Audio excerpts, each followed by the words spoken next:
It was 8:15 in the evening when flashing police lights lit up my front yard. I thought maybe something had happened in the neighborhood, but no. They had come for me. Hi, I'm Renata. I never thought I'd be telling this story.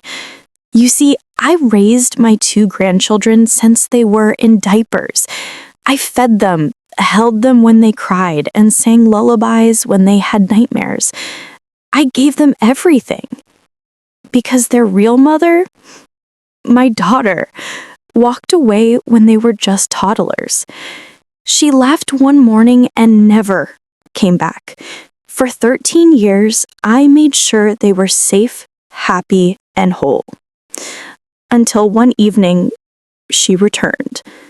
Not with an apology, but with papers, police, and an accusation that tore my heart in two. She kidnapped my children, she told the officers on my doorstep. And with that, everything I had built, the trust, the love, the bedtime stories, the scraped knees, and birthday candles, was about to be put on trial by my own daughter. If you've ever been betrayed by someone you once protected, this story is for you. Let me know in the comments where you're watching from. She was just 21 when she had her babies, 2 of them barely a year apart. Sabrina was never ready for motherhood. Maybe no one is at that age. But I had hoped that when she held them for the first time, something would click, that she would feel the bond I felt when she was born. But truthfully, she always had one foot out the door, always chasing freedom, space, opportunities, and always returning when she needed help. Her boyfriend at the time wasn't much better. Charming on the outside, but with a temper that scared the children and me. There were nights he wouldn't come home, and nights I wished he wouldn't. Eventually, even Sabrina grew tired of it. Then one day, she said, "Mom, a friend of mine said there's a job opening out of state. Just a few weeks to get on my feet. I'll send money. I'll be back." She kissed her babies on the forehead and walked out with a small suitcase. I remember standing at the window, holding one of the toddlers on my hip, watching her disappear down the gated sidewalk with her phone pressed to her ear. She never looked back that day, and she never came home. Weeks became months. Her phone stopped working. The social posts stopped. And I started a new chapter I never planned on. I became the mother again, waking at 3 a.m. with a fever, shuffling between part-time jobs, always with a baby on my hip, skipping dinners so they could eat properly, sewing holes in clothes instead of buying new ones, budgeting every penny so school supplies didn't feel like a luxury. People would say, "You're such a good grandma," and I would smile. But inside, I knew I wasn't just a grandma anymore. I had become the only parent these children had. And for 13 years, I loved them enough for all the people who didn't. They say motherhood is a sacrifice, but no one tells you just how much you'll pour out of yourself until one day there's nothing left to give but love. And even that starts to feel invisible. When Sabrina left, I was just 2 years from retirement. I had a small job as a receptionist at a dental clinic, enough to get by, enough to occasionally buy fresh flowers for the table or treat myself to a hot chocolate downtown. But the week after she disappeared, I sat down with my calculator and realized 2 toddlers didn't fit into a small life. Daycare was out of the question. Food costs doubled. Diapers, medicine, school supplies, bedtime routines, tears at 2 a.m., endless laundry. I cashed out part of my retirement to survive the first 5 months. Then another portion 6 months later. Eventually, I left the clinic altogether, trading spreadsheets for sippy cups. I became their everything. Doctor, chauffeur, teacher, cook, therapist, protector. Missed my cousin's wedding out of state. No one to watch the kids. Skipped my oldest friend's funeral because pneumonia hit both grandkids the same week. Had offers for part-time jobs, volunteer work, and even travel groups for seniors. But saying yes to me meant saying no to them. And I couldn't do that. Not even once. Year after year, this little house became their safe haven. They called me Mama Renata when they were little. And I smiled every time, even if it hurt just a little. Because while I gave them everything I had, a part of me waited. Just waited for someone to pour back into me. And it's funny, isn't it? I hadn't heard the words "thank you" in over a decade, but still, I never stopped giving. It happened in the quietest way. No dramatic phone call, no letter, no knock on the door. Just a feeling. And a few strange things that didn't sit right with me. The first was an unmarked envelope in my mailbox. No stamp, no return address. Inside was a single photograph, a blurry, distant shot of my grandson walking home from school. I stared at it for minutes, my fingers trembling. Was it a threat? A warning? A message? Who took it? I didn't tell the kids. I just tore it up and threw it away. But in my chest, something shifted. Something I hadn't felt in years. Fear. A week later, a man showed up at the pharmacy where I pick up my blood pressure pills. Said his name was Tyrone. He stood too close, asked too many questions. "Are you Renata?" he asked, smiling too widely.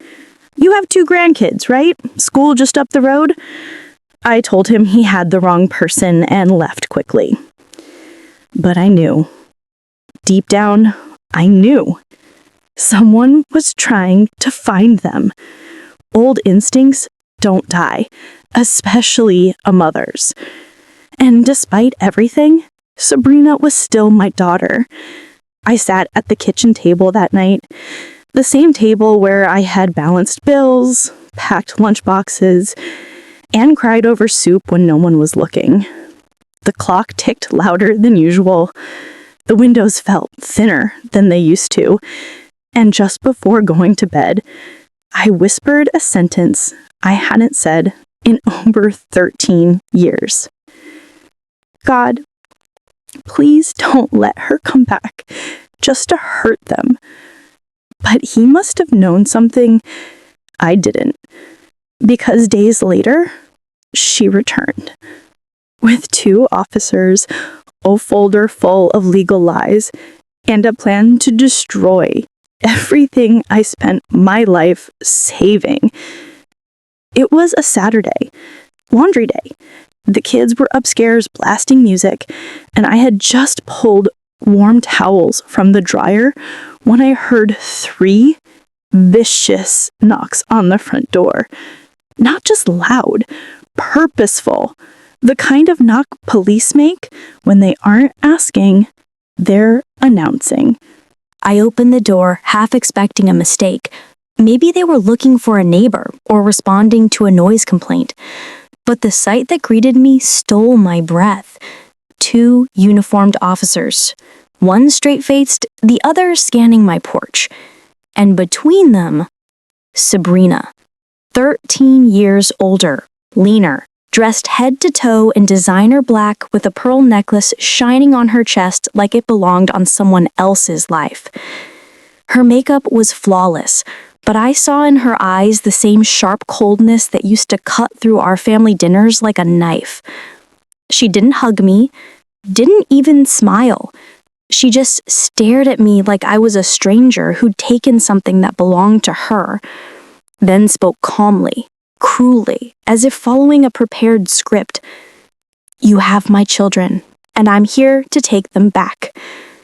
Behind her, a sharply dressed man stepped forward, briefcase in hand.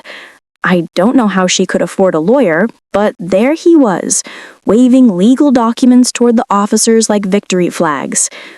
My client insisted we act swiftly under the Emergency Family Code.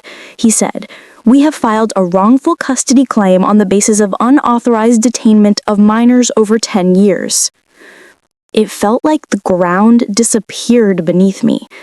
I wasn't just being confronted, I was being accused of stealing my grandchildren, the ones who called me mom before they even knew what the word grandma meant. Neighbors came onto their porches, cameras came out. I heard whispers like wind. Is that her daughter? Why the cops? What's happening to Renata? And when the officers stepped past the threshold and asked if they could take a look around, my hands started to shake. But not from guilt, from the rising, choking feeling that this woman, my own daughter, had come back not because she missed them, but because she thought they had value again, as if she had a right to children she threw away. I always thought court was for criminals, people who broke laws, not hearts. But just 2 weeks after that confrontation, I found myself sitting stiffly in a courtroom, my palms sweating, my eyes scanning rows of judgmental strangers, each one ready to listen to a version of my life I didn't recognize. Sabrina filed an emergency custody claim, accusing me of wrongful detainment and kidnapping with intent to alienate. She cut off contact and denied my client access to her children for over a decade. They painted me as manipulative, controlling, bitter, like I had hidden the kids away in some twisted act of revenge. I wanted to scream. I wanted to shout, "You disappeared! I saved them when you left them to rot!" But I sat there, hand clutching my thigh, hoping the strength in my silence would speak volumes. That week was the worst I've ever lived through. Child Protective Services knocked on my door the next day, clipboard in hand, overly kind tone, asking questions like, "How long have the children lived with you officially? Do you have legal guardianship documents? Were they enrolled in school under your name?" I answered every question, truthfully, but truthful doesn't always mean protected. Then came the school, the emails, the calls. "Hi, Miss Renata. We have received notice that custody might be changing hands. Do we direct future communication to Sabrina Collins?" I could hear the shame in their voice and the doubt underneath it. The kids were quiet, too quiet. They didn't understand the depth of what was going on, but they felt it. One night, my grandson whispered, "Grandma, are we gonna have to live with her?" I forced a smile. "You're not going anywhere, baby." But I couldn't promise anything. Because when the system knocks and blood shows up with signatures, truth doesn't matter as much as paper. And I was about to lose everything unless I could find a way to prove she left them behind. They thought I had nothing. No paperwork, no signed agreement, no trail to lead back to the night she left. But for all the years I gave to those children, I kept everything. Grocery receipts, school enrollment forms, doctor appointments, messages she sent before she disappeared for good. That night, after CPS left, I sat at my kitchen table, the one covered in crayons and old school projects, and opened the file cabinet I hadn't touched in years. The drawer groaned open like it was protesting the past. There, in a fat accordion folder labeled "Just in Case," was my life's proof. The hospital bills I paid when Ava had pneumonia, the note from her kindergarten teacher thanking me for being the only grandparent who came to family day, the permission slips, soccer sign-up sheets, eyeglass prescriptions, all signed by me. And then, God must have been watching, because tucked between two folded school photos, I found it. A text message, printed, dated June 3rd, 13 years ago, from Sabrina. "Mom, going away for a while. Don't wait up. I'll send money if I can. Watch the kids. I need to breathe." I remember crying that afternoon. Reading it again now, my hands didn't tremble. They steadied. Because for the first time since this nightmare started, I had truth on paper. The next day, I brought it all to the lawyer I had scraped together money for. She spread the folders across her desk, eyebrows slowly rising with each page. "Miss Renata," she said, flipping through the stack, "this isn't just evidence. This is an entire parenting history." It turns out, you don't need to fight loudly when your paperwork speaks volumes. But still, I knew Sabrina. She wouldn't back down just because I had facts. Her war was never about what was right. It was about what looked good on her side of the courtroom. And when we met face to face again, her lies were louder than ever. The courtroom smelled like dust and old wood, rows of gray benches, stiff backs, and solemn faces everywhere. I was seated up front, just behind my lawyer, my hands folded on my lap, holding onto each other, because no one else was. Sabrina walked in like she owned the place. Flowing black blazer, red lipstick, designer heels clicking on marble. Her attorney carried a sleek briefcase and a rehearsed narrative, one that made her look like the victim of a cruel old woman who had brainwashed her children and intercepted communication for over a decade. "Your Honor," he said confidently, "this case is about a mother's right to be with her children. Miss Collins was young and scared, yes, but she never signed away rights. Her mother took that vulnerability and used it to steal years from her relationship. Not once did he mention the years I stayed up through midnight feedings, the bingo nights I skipped, the holidays spent alone watching their faces light up while mine quietly broke. Then I was called to testify. I stood, steady, calm. Not because I wasn't angry, but because I refused to look like the bitter old woman they painted me to be. I told the judge everything. About the text, the school records, the photos, the medical bills, page after page of truth. I watched Sabrina's expression flicker, smug to nervous to cold. Then the judge did something unexpected. "Are the children present in the courtroom?" "Yes, Your Honor." My heart stopped. Ava and Dylan stood slowly. Teenagers now, but still my babies. The judge asked one question. "Do you recognize your biological mother?" They nodded, eyes fixed on the floor. "Do you wish to live with her?" Silence. Then Ava looked up. Eyes clear, voice shaking, but strong. "She left. Grandma didn't." Dylan followed with just 4 words. "She's our real mom." That was the moment, the turning point, the heartbreak Sabrina hadn't prepared for, because in trying to rewrite history, she forgot who lived it. The courtroom was silent. Even the air seemed to hold its breath as the judge pressed his pen to the final page of his notes. He looked up, glasses pushed down his nose, and spoke in a voice that felt both gentle and terrifying. "This court recognizes that Ms. Renata Green," he paused and looked directly at me, "has served as the full-time guardian and functional parent of these minors for over 13 years. He turned to Sabrina. "Miss Collins, while you are their biological mother, your absence is well documented. You failed to maintain contact, provide support, or show evidence of attempting to reclaim your role until now.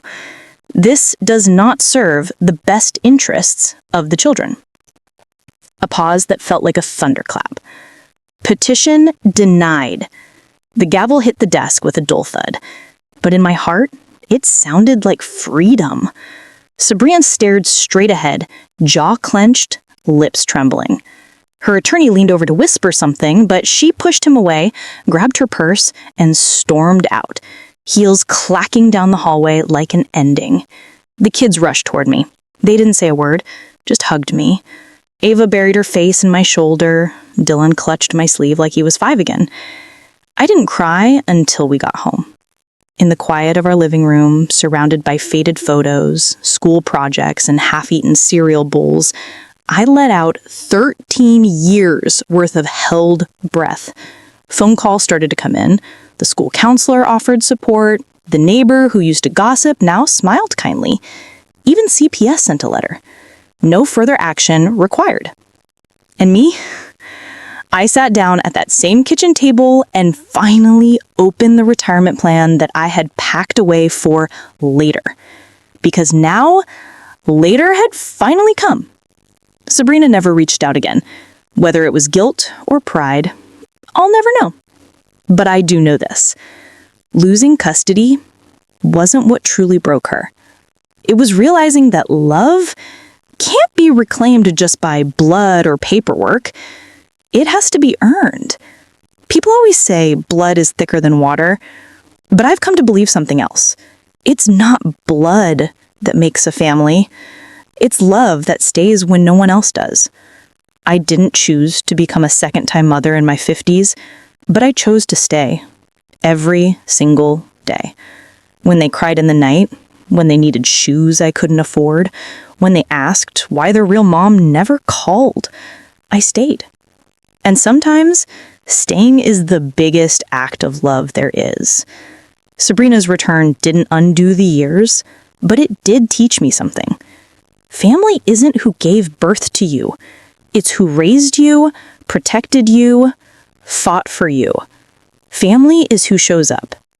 To anyone listening who's been used, abandoned, or had their love questioned, please know, you are not alone.